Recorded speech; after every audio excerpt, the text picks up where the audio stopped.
Good evening, everybody. I'm Fictional Crystals, and Ronaldo is still foreshadowing stuff. Recently, a new Steven Universe book called Keep Beach City Weird was released. Of course, you can tell by its name that it's a book about Ronaldo and his crazy theories, which aren't actually that crazy since several of them have come true. They're here to hollow out the earth! It's part of the Great Diamond Authority! Ronaldo actually mentioned the book on his blog months ago, but I didn't think he was serious about it back then.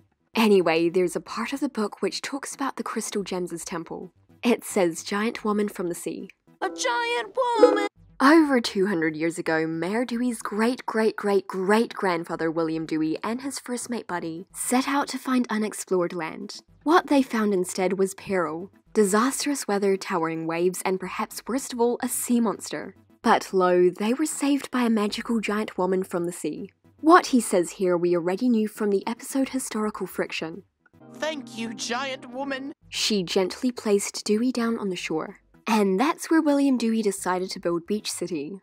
Nobody knows where this goddess came from, but some say the cliffside above Steven's house bears her visage. Probably no connection. Of course, we know there definitely is a connection, but let's take a look at the next page before talking about that.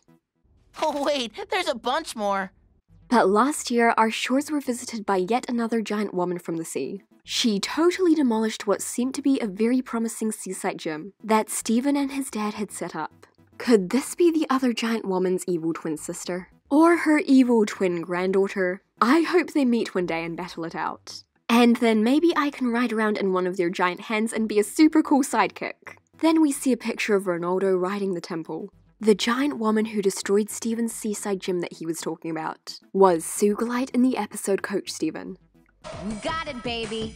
Obviously, the connection between the historical friction fusion and the temple is they're both crystal gem fusions. The book is suggesting that they are the same fusion. They do both have very curly hair and are big enough to pick up a boat. The only problem is, the temple fusion and the fusion that saved the boat have a different amount of arms. The one that saved the ship had 4 and the temple has 8. Though since the fusion in historical friction was just a shadow puppet that Jamie probably made, it could have had a few errors. And for those of you that still think the temple isn't of a fusion, the temple has 2 faces and 8 arms even though some of them have fallen off. It also has the gems of Pearl, Amethyst, Rose, and Sapphire. Ruby's gem would be there too, but that hand fell off. Plus, look at that giant stone sword in the ocean. In Ronaldo's picture of the temple, you can see Amethyst and Pearl's gems in color. And in the pilot episode, you can see all their gems in color too. It's nice that we got to find out more about the historical friction fusion in this book. Along with the temple fusion, we'll definitely be getting to see the historical friction / temple fusion again. It will either be in a flashback to the boat rescue, or Steven will fuse with the other crystal gems, creating the 2.0 version of the historical friction / temple fusion. But anyway, that was just a little more information from Ronaldo. So thanks for watching and keep Beach City weird.